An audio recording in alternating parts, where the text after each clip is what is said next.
श्री महालक्ष्मी च विद्महे विष्णुपतये च धीमहि तन्नो लक्ष्मी प्रचोदयात्। जय माता दी साथियों, कैसे हैं आप सब। माता महालक्ष्मी की कृपा आप पर व आपके परिवारजनों पर सदैव बनी रहे, इसी कामना के साथ एक बार फिर से आप सबका स्वागत है, अभिनंदन है आपके अपने चैनल आस्था की शक्ति में। तो साथियों, आज की वीडियो में हम आपके लिए लेकर आए हैं माता महालक्ष्मी की व्रत कथा। हिंदू धर्म में गजलक्ष्मी व्रत यानी महालक्ष्मी व्रत का विशेष महत्व है।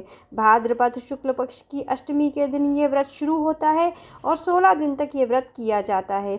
इस व्रत में माँ लक्ष्मी का पूजन किया जाता है। इस व्रत को करने से सुख, समृद्धि और धन की प्राप्ति होती है। इस व्रत से जुड़ी कई तरह की लोक कथाएँ हैं, लेकिन कुछ लोक कथाएँ काफ़ी प्रचलित हैं, जिनमें से 3 लोक कथाएँ हम आपको सुनाने जा रहे हैं। तो कथा को प्रारंभ करने से पहले आप सभी से मेरा अनुरोध है, अगर आपने वीडियो को अभी तक लाइक नहीं किया है तो लाइक कर दीजिएगा और चैनल को सब्सक्राइब कर लीजिएगा, क्योंकि ऐसी ही कथाओं से संबंधित और पूजा पाठ से संबंधित, नियमों से संबंधित वीडियोज़ में अपने चैनल पर लगातार लाते रहती हूँ। तो चैनल को सब्सक्राइब करना बिल्कुल मत भूलिएगा।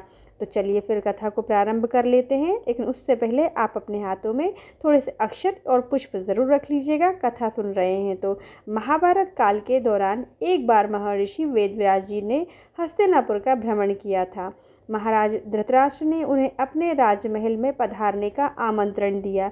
रानी गांधारी और रानी कुंती ने मुनि वेदव्यास से पूछा कि हे मुनि, आप बताइए कि हमारे राज्य में धन की देवी माँ लक्ष्मी और सुख समृद्धि कैसे बनी रहेगी।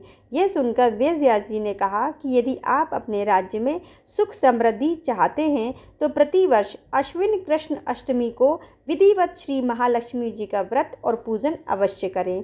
मुनि की बात सुनकर कुंती और गांधारी दोनों ने महालक्ष्मी व्रत करने का संकल्प किया। रानी गांधारी ने अपने राजमहल के आंगन में 100 पुत्रों की मदद से विशाल काय गज का निर्माण करवाया और नगर की सभी स्त्रियों को पूजन के लिए आमंत्रित किया, परंतु रानी कुंती को निमंत्रण ही नहीं भेजा। जब सभी महिलाएं गांधारी के राजमहल में पूजन के लिए जाने लगीं तो कुंती उदास हो गई। माता को दुखी देखकर 5 पांडवों ने पूछा कि माता, आप उदास क्यों हैं।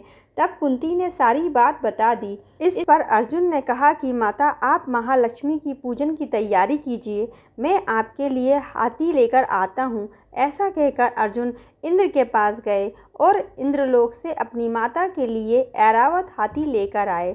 जब नगर की महिलाओं को पता चला कि रानी कुंती के महल में स्वर्ग से ऐरावत हाथी आया है तो सारे नगर में शोर मच गया। हाथी को देखने के लिए पूरा नगर एकत्र हो गया और सभी विवाहित महिलाओं ने विधि विधान से महालक्ष्मी का पूजन किया। पौराणिक मान्यता है कि इस व्रत की कहानी को 16 बार कहा जाता है और हर चीज़ या पूजन की सामग्री को भी 16 बार ही चढ़ाया जाता है। तो साथियों, प्रथम कथा यहाँ पर विराम होती है। आप चाहें तो इसी कथा को 16 बार श्रवण कर सकते हैं, या फिर जो हम कथाएं आपको सुनाने जा रहे हैं उन कथाओं में से भी किसी एक कथा को आप श्रवण कर सकते हैं, या फिर तीनों कथाओं को 5-5 बार सुन लीजिए, किसी एक को 6 बार सुन लीजिए। इस तरह से भी आप 16 की संख्या को पूर्ण कर सकते हैं। कुछ लोग एक कथा एक दिन सुनते हैं, 16 दिन की 16 कथाएं हो जाती हैं। तो इस प्रकार से कैसे भी करके आप 16 की संख्या में कथाओं को श्रवण जरूर कीजिए। तो चलिए अब सुन लेते हैं हम दूसरी पौराणिक कथा। पौराणिक कथा अनुसार प्राचीन काल में एक बार एक गांव में गरीब ब्राह्मण रहता था। वे भगवान विष्णु का परम भक्त था। एक दिन उसकी भक्ति से खुश होकर भगवान विष्णु ने उसे दर्शन दिए और मनचाहा वरदान मांगने को कहा। ब्राह्मण ने कहा कि उसके घर में हमेशा लक्ष्मी का वास हो। इस इच्छा को जानने के बाद विष्णु जी ने कहा कि उसे लक्ष्मी तो प्राप्त हो सकती है, लेकिन उसके लिए उसे थोड़ा प्रयत्न करना होगा। भगवान विष्णु ने कहा कि मंदिर के सामने एक स्त्री रोज़ आती और यहाँ आकर उपले पाथती है।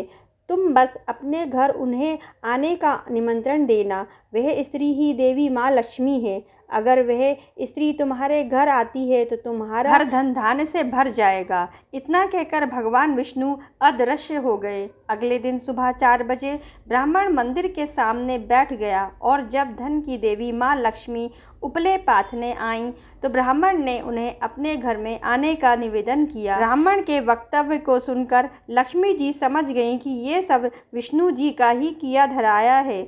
माता लक्ष्मी ने कहा कि तुम 16 दिन तक महालक्ष्मी व्रत को विधि पूर्वक करो और रात दिन चंद्रमा को अर्घ्य दो, तो मैं तुम्हारे घर आऊँगी। देवी के कहे अनुसार ब्राह्मण ने देवी का व्रत और पूजन किया और उत्तर की दिशा की ओर मुख करके लक्ष्मी जी को पुकारा। अपने वचन को पूरा करने के लिए धन की देवी प्रकट हुई और उन्होंने गरीब ब्राह्मण के हर कष्ट को दूर किया और उसके घर को सुख संपत्ति से भर दिया। यहाँ पर दूसरी पौराणिक कथा भी विराम लेती है। अब हम चलते हैं तीसरी पौराणिक कथा की ओर। पौराणिक कथा अनुसार एक बार भगवान विष्णु मृत्युलोक यानी भूलोक में गमन करने के लिए निकल पड़े। माता लक्ष्मी ने भी निवेदन किया कि वह भी उनके साथ आना चाहती हैं। भगवान विष्णु उनके स्वभाव से परिचित थे, इसीलिए पहले ही उन्होंने आगाह किया कि मैं आपको एक ही शर्त पर साथ लेकर चल सकता हूँ। माता लक्ष्मी मन ही मन बहुत खुश हुई